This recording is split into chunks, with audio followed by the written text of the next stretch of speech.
हमारा वीडियो को लाइक कीजिए और अपने दोस्तों को शेयर कीजिए और वीडियोस देखने के लिए इस चैनल को सब्सक्राइब कीजिए। Soram Estaria.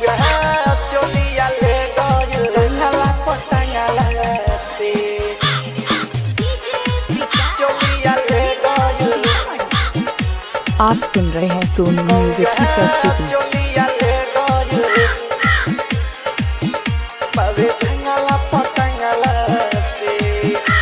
presented by Sonu Music। Sonia कौआ चोलिया ले गइल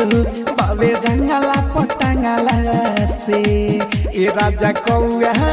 चोलिया ले गइल बाबे जंगला पटंगला से किले के उड़ता दिल तुड़ता होल के उड़ता दिल तुड़ता नहीं देता बे मंगला से ए राजा कौआ चोलिया ले गइल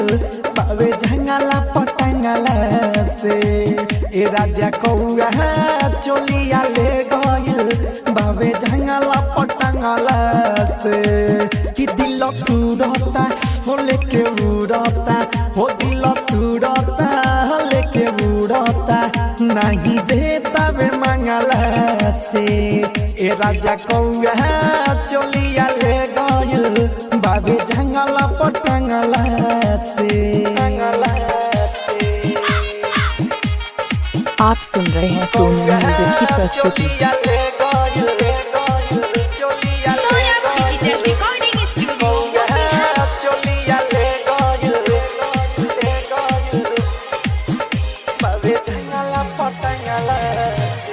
हाय सोनिया घरवे बिन सरवे रही पसरले हो रही पसरले हो अचकियाइल ना बुझाइल चुचाबा मरले हो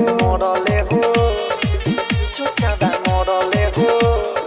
हिले तबे महाजाए राजा झकी जंगला से हो जंगला से ए राजा जंगला से कि सोनिया घरवे बिन सरवे रही पसरले हो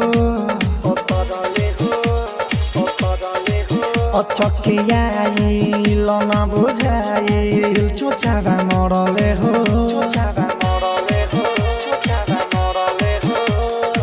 लेताबे महाजाए राजा झकी जंगला से हो जंगला से तो सुन जंगला से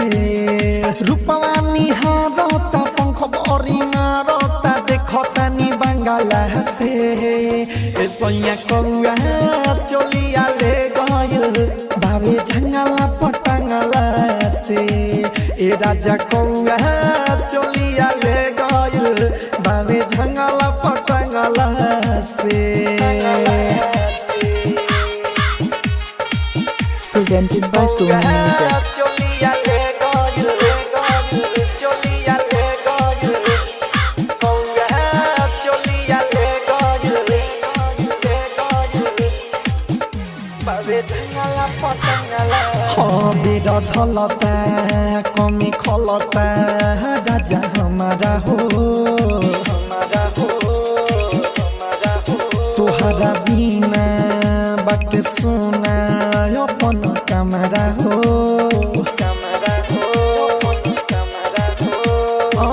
रत्न से छोड़ी के आवा जल्दी बाहर के हो बाहर के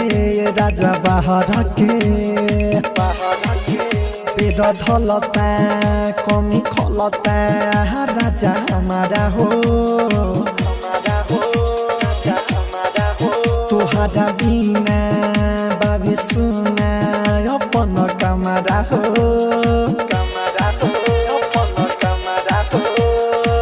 सुधीर छोड़ी के आवा जल्दी बाहर के ये राजा बाहर के सुनता निताना ये परदीप दीवाना सोरब दुखे आँख जगला से ए सोनिया कौआ चोलिया ले गइल बाबे जंगला पटंगला से ए राजा कौआ चोलिया ले गइल बाबे जंगला पटंगला से Soram Digital Recording. आप सुन रहे हैं सोनू म्यूजिक की प्रस्तुति।